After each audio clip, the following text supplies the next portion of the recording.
Good morning to all of you. मैं Mangal Meena, assistant professor ABST, आप सभी का इस ऑनलाइन क्लास में हार्दिक स्वागत और अभिनंदन करता हूं।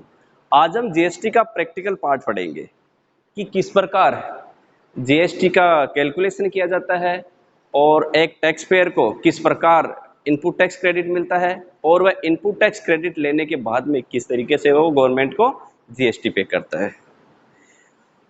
अब इसमें अपने सामने दो कंडीशन आएगी, एक तो है इंट्रा स्टेट सेल यानी एक ही राज्य के अंदर विक्रय, और दूसरी होती है कि इंटर स्टेट सेल, एक राज्य से बाहर किसी दूसरे राज्य में विक्रय। तो पहले अपन बात करते हैं इंट्रा स्टेट सेल की। इंट्रा स्टेट सेल एक ही राज्य के भीतर विक्रय। इसे अपन एग्जांपल से समझते हैं। मान लीजिए राजस्थान के अंदर 4 व्यक्ति है, एक तो ए, बी, सी और डी। ठीक है, ए मान लेते रॉ मेटेरियल सप्लायर है जो कच्चे माल की पूर्ति करता है।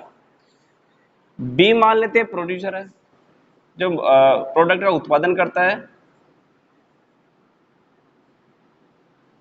सी मान लेते हैं रिटेलर, मान लेते हैं होलसेलर, मान लेते हैं। और डी एक कंज्यूमर है।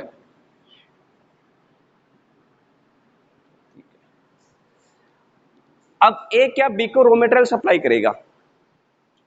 मान लेते हैं वो 100 रुपए का मटेरियल,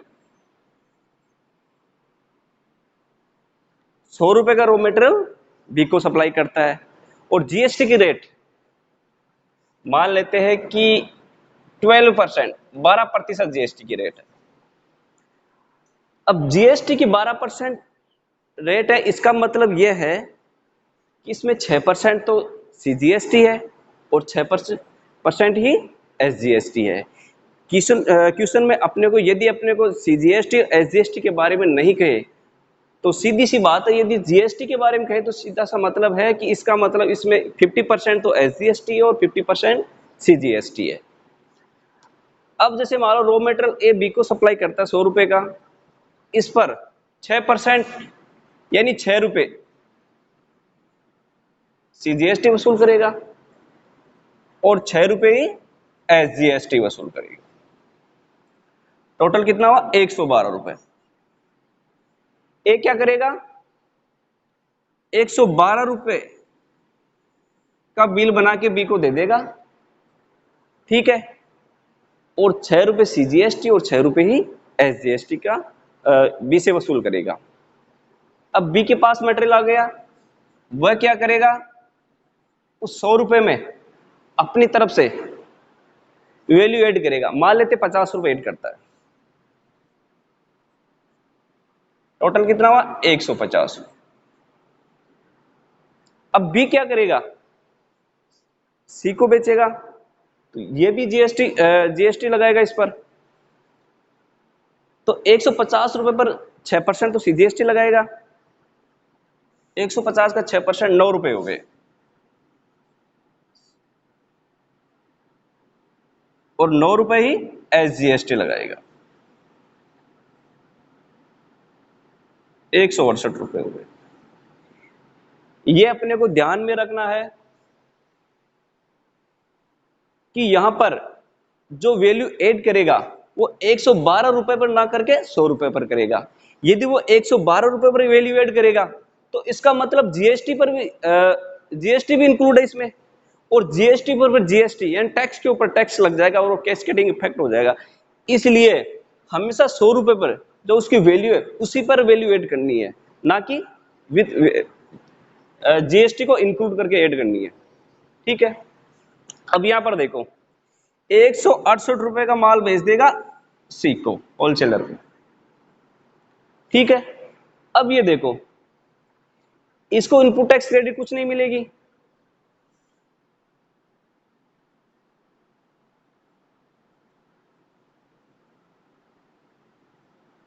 आईटीसी फॉर ए, ई को कोई इनपुट टैक्स क्रेडिट नहीं मिलेगी क्योंकि ये साबित नहीं कर सकता कि 100 रुपए का जो रॉ मेटेरियल कहां से खरीदा है, ठीक है। अब ये देखो, एक गवर्नमेंट को कितना पेमेंट करेगा, सेंट्रल गवर्नमेंट को 6 रुपए पेमेंट करेगा और 6 रुपए ही स्टेट गवर्नमेंट को पे करेगा।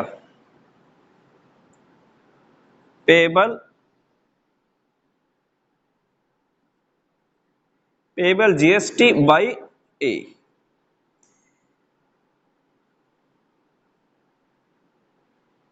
सेंट्रल गवर्नमेंट को करेगा और 6 रुपए ही स्टेट गवर्नमेंट राजस्थान गवर्नमेंट को पे करेगा। अपन राजस्थान ये मानकर चल रहे कि चारों व्यक्ति राजस्थान के मूल निवासी, ठीक है। अब यहां पर देखो बी क्या करेगा, बी इनपुट टैक्स क्रेडिट लेगा कि जो उसने ए से जो माल खरीदा है उस पे जो जीएसटी का पेमेंट किया है उसका वो इनपुट टैक्स क्रेडिट लेगा। अब ये देखो ITC input tax credit for B, कितनी मिलेगी इसको, 6 रुपए की सीजीएसटी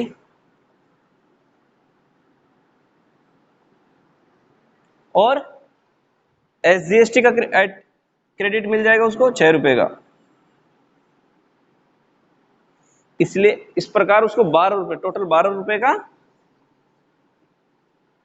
इनपुट टैक्स क्रेडिट मिल जाएगी। अब ये देखेंगे बी गवर्नमेंट को, सेंट्रल गवर्नमेंट को कितना पेमेंट करेगा और स्टेट गवर्नमेंट को कितना पेमेंट करेगा। जीएसटी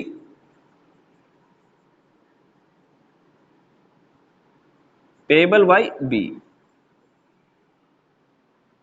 ये देखो यहां लेंगे सीजीएसटी और एसजीएसटी चार्ज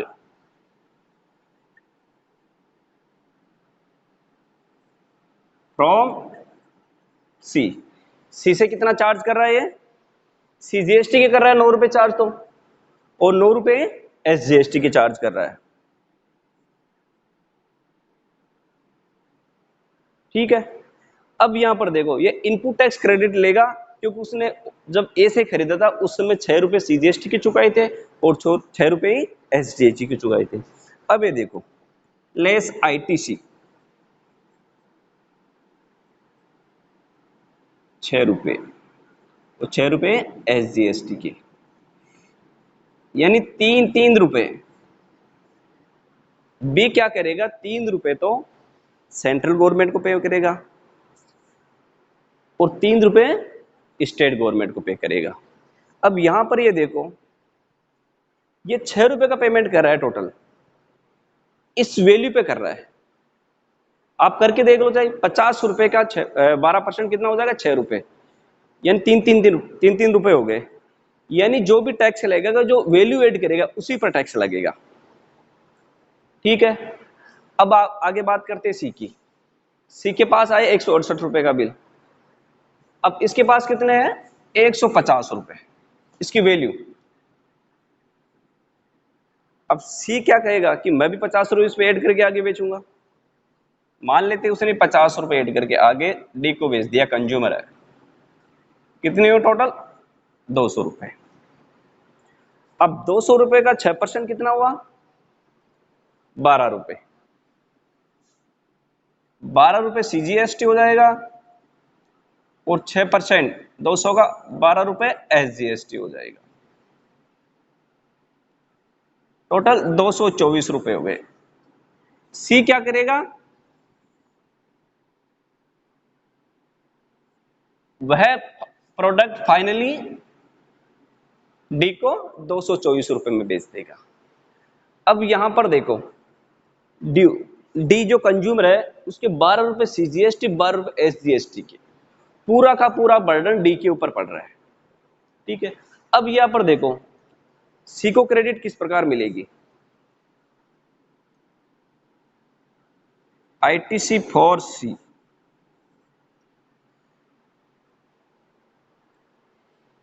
सी ने जब बी से खरीदा था उसमें 9 रुपए सीजीएसटी के चुकाए थे और 9 रुपए एसजीएसटी के चुकाए थे।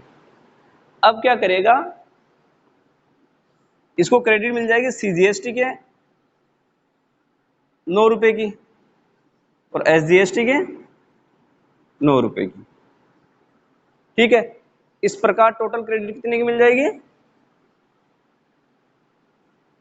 18 रुपए की इनपुट टैक्स क्रेडिट मिल जाएगी। ठीक है, अब जीएसटी कितना पे करेगा गवर्नमेंट को? GST payable by C, CGST और SGST charge from D. D से कितना चार्ज किया इसने? 12 रुपए तो सीजीएसटी की चार्ज की है और 12 रुपए एसजीएसटी की चार्ज की है। ठीक है, आईटीसी कितनी कितनी ले रहा है? सीजीएसटी के 9 रुपए और एसजीएसटी के 9 रुपए लेस आईटीसी।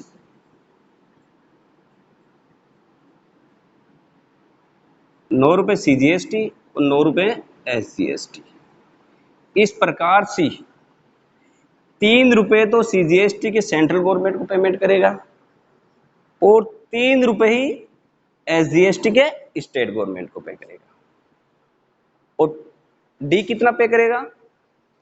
इसको तो इनपुट टैक्स क्रेडिट मिलेगा नहीं डी को, तो अब पूरा का पूरा जीएसटी का बर्डन डी के ऊपर आ जाएगा और GST payable by D. CGST के पे करेगा गवर्नमेंट को 12 रुपए, यानी उसको खुद को पे नहीं करना है, लेकिन उसके ऊपर वसूला उसी से जा रहा है, लेकिन उसको खुद को पे नहीं करना पड़ रहा है। और एसजीएसटी 12 रुपए। इस प्रकार 24 रुपए पूरा का पूरा जीएसटी, पूरा का पूरा टैक्स डी के द्वारा पेमेंट किया जा रहा है।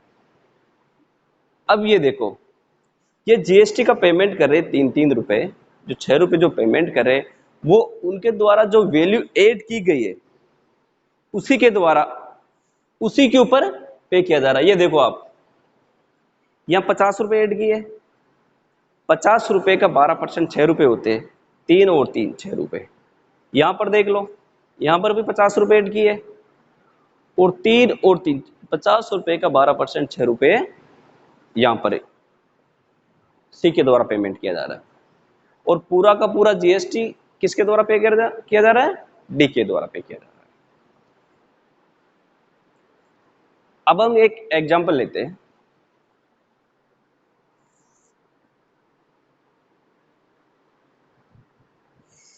एग्जाम्पल, ब्यावर के बी ने अजमेर के ए को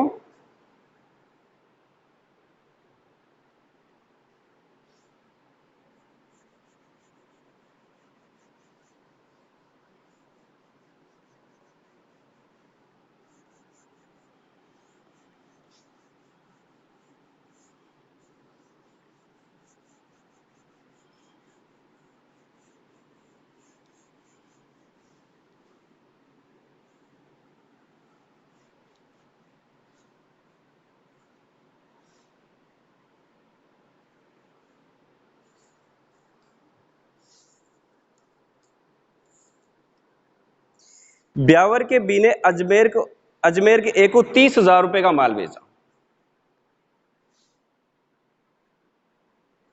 बी एक व्यक्ति है, ब्यावर का है, वह अजमेर के ए को 30,000 रुपए का माल बेचता है। 30,000 यहां लिख देते हैं अपन। आगे क्या कह रहा है? जीएसटी की दर 18% है।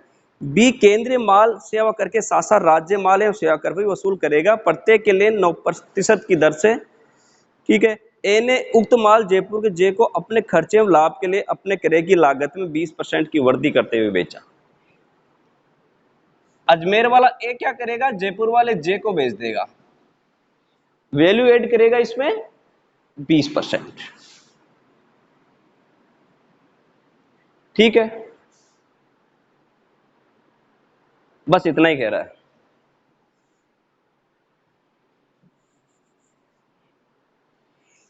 ये अजमेर वाला ए क्या करेगा, जयपुर वाले जे को बेच देगा। जीएसटी की रेट है 18%।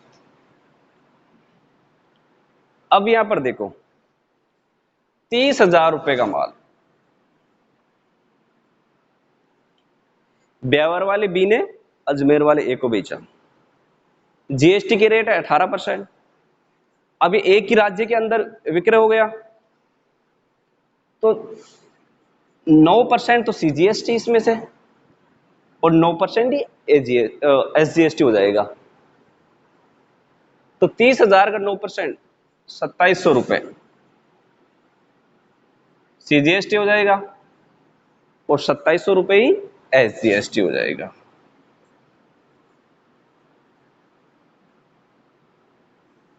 टोटल कितना हो गया, 27, 27, 5400, 35,400। ठीक है, ये ए को बेचेगा और ये बिल भेज देगा ए के पास में। अब ए क्या करेगा, 35,000, इसके पास वैल्यू कितनी, 30,000 की, 30,000 पर 20% जोड़ेगा, एड 20%, 20% एड करेगा 6,000 रुपए, टोटल हो गया 36,000 रुपए। इस पर वही 9% सीजीएसटी, 9% एसजीएसटी, तो 36,000 का 9%, 36,000 का 9% हो जाएगा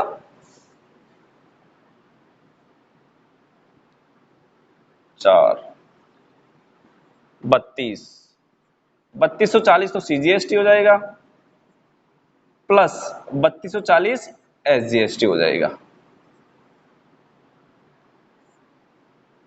ठीक है, टोटल हो गया 32, 64, 80 प्लस 36, 42,480। ये क्या करेगा, जयपुर के जे को भेज देगा। ठीक है, अब यहां पर देखो इनपुट टैक्स क्रेडिट बी को किस हिसाब से मिलेगी, आईटीसी फॉर बी। ब्यावर वाले बी को कोई इनपुट टैक्स क्रेडिट नहीं मिलेगा क्योंकि वह साबित नहीं कर सकता है कि वह माल कहां से खरीदा है, तो आईटीसी हो जाएगी उसकी नील। ठीक है, अब जीएसटी कितने पे कितना किया जाएगा बी के द्वारा, जीएसटी पेबल बाय बी,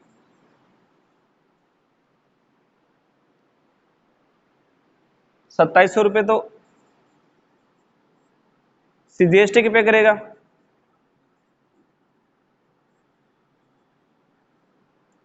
और 2700 रुपए ही एसजीएसटी के पे करेगा। इस प्रकार 2700 रुपए सीजीएसटी के सेंट्रल गवर्नमेंट के खाते में जमा करवाएगा और 2700 रुपए एसजीएसटी के स्टेट गवर्नमेंट के खाते में जमा करवाएगा। इस प्रकार वह 5,400 रुपए जमा करवाएगा। ही अब बात करते ए की। ए इनपुट टैक्स क्रेडिट कैसे लेगा, आईटीसी फॉर ए, अजमेर वाला ए,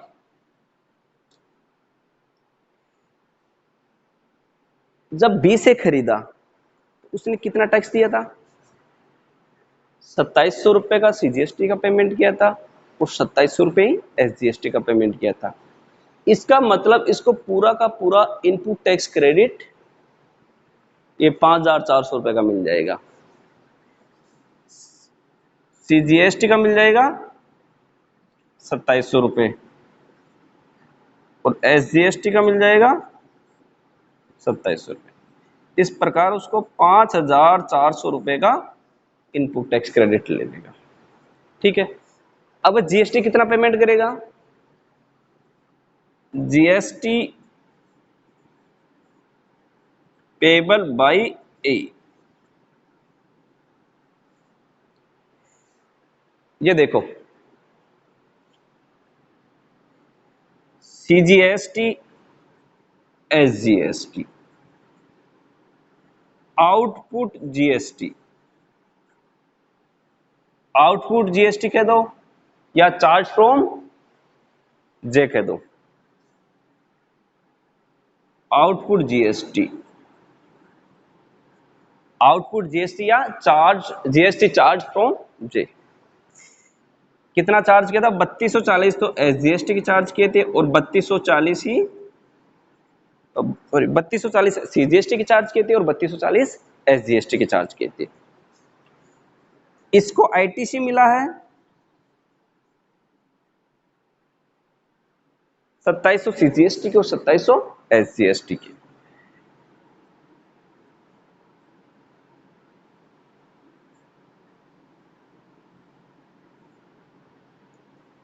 ये हो जाएगा 540 रुपए।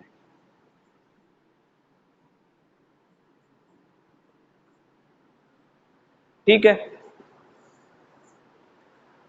अब ये बर्डन किसके ऊपर पड़ेगा? पूरा का पूरा बर्डन किसके ऊपर पड़ेगा? जे के ऊपर पड़ेगा। अब ये देखो वसूले जैसे जा रहे 3240 तो सीजीएसटी के वसूल किए गए जयपुर वाले जैसे, और 3240 ही एसजीएसटी के वसूल किए गए, लेकिन पेमेंट किसके द्वारा किया जा रहा है? ये देखो आप 2700 रुपए सीजीएसटी के भी चुका रहा है और 2700 रुपए एसजीएसटी के भी चुका रहा है। या ऐसे देखो सीजीएसटी के 2700 तो बी चुका रहा है और सीजीएसटी के 3200 हो गया ना 540 ए चुका रहा है। ठीक है, एसजीएसटी की बात करें तो 2700 रुपए एसजीए के बी चुका रहा है और 540 रुपए एसजीएसटी के ए चुका रहा है, और पूरा का पूरा बर्डन जयपुर वाले जे के ऊपर पड़ रहा है। इस प्रकार जीएसटी का कैलकुलेशन किया जाता है और इनपुट टैक्स क्रेडिट ली जाती है। यहां पर ये देखो कि बी जो जीएसटी पेबल करेगा, जो उसने वैल्यू ऐड की है उसी के ऊपर जो जीएसटी लगेगा वही पे करेगा। देखो उसने ऐड किए 6000 रुपए, 6000 रुपए का 18% कितना होता है? 1008 रुपए। ठीक है, 1080 रुपए सॉरी। अब 1080 रुपए, 6000 रुपए के 18% 1080 रुपए हुए। ये देखो आप 9% के साथ 540 रुपए ये सीजीएसटी के चुका रहा है और 540 रुपए एसजीएसटी के चुका रहा है। ठीक है, थैंक यू।